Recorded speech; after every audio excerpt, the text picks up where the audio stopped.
السلام علیکم ورحمۃ اللہ۔ سامعین مکرم، آج کی اس ویڈیو میں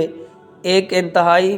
پیارا فرمان مصطفیٰ صلی اللہ علیہ وآلہ وسلم آپ کے ساتھ شیئر کر رہے ہیں۔ یاد رکھیے، یہ وہ فرمان مصطفیٰ صلی اللہ علیہ وآلہ وسلم ہے کہ جسے سن کر آپ کا دل باغ باغ ہو جائے گا۔ جب میں نے یہ فرمان مصطفیٰ صلی اللہ علیہ وآلہ وسلم پڑھا تو یقین کیجئے میری تو خوشی کی انتہا ہو گئی کہ ہمارا رب اتنا رحیم رب ہے،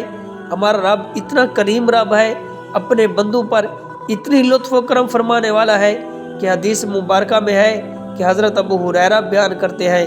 کہ میں نے نبی کریم رؤوف رحیم صلی اللہ علیہ وآلہ وسلم کو ارشاد فرماتے ہوئے سنا کہ جو شخص روزانہ 100 مرتبہ یہ کلمات پڑھتا ہے، سبحان اللہ و بحمدہ، سبحان اللہ العظیم پڑھتا ہے،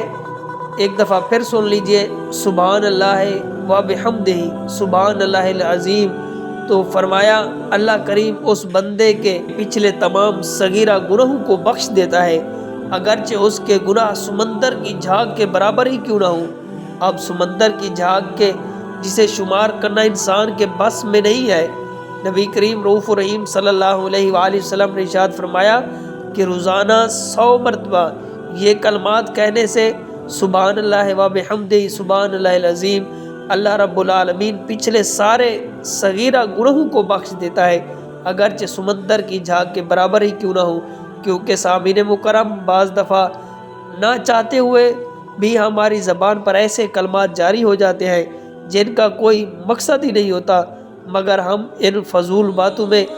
گھنٹوں ضائع کر دیتے ہیں۔ تو کیا ہی خوب ہے کہ ہماری زبان پر اللہ کی حمد و ثنا جاری رہے، یعنی سبحان اللہ و بحمدہ، سبحان اللہ العظیم، یہ کلمات پڑھتے رہے۔ یہ جملے 100 مرتبہ پڑھنے سے اللہ کریم پچھلے تمام صغیرہ گناہوں کو معاف کر دیتا ہے۔ تو اتنی زیادہ فائدہ ہے کہ سبحان اللہ و بحمدہ، سبحان اللہ العظیم کے پڑھنے کے اللہ کی پاک بارگاہ میں دعا ہے کہ اللہ کریم ہم سب کو یہ کلمات طیبات کثرت کے ساتھ پڑھنے کی توفیق عطا فرمائے اور ہماری بخشش فرمائے، ہمارے گناہوں کو معاف فرمائے اور ہمیں کسی کا محتاج نہ فرمائے۔ آمین۔ السلام علیکم ورحمۃ اللہ۔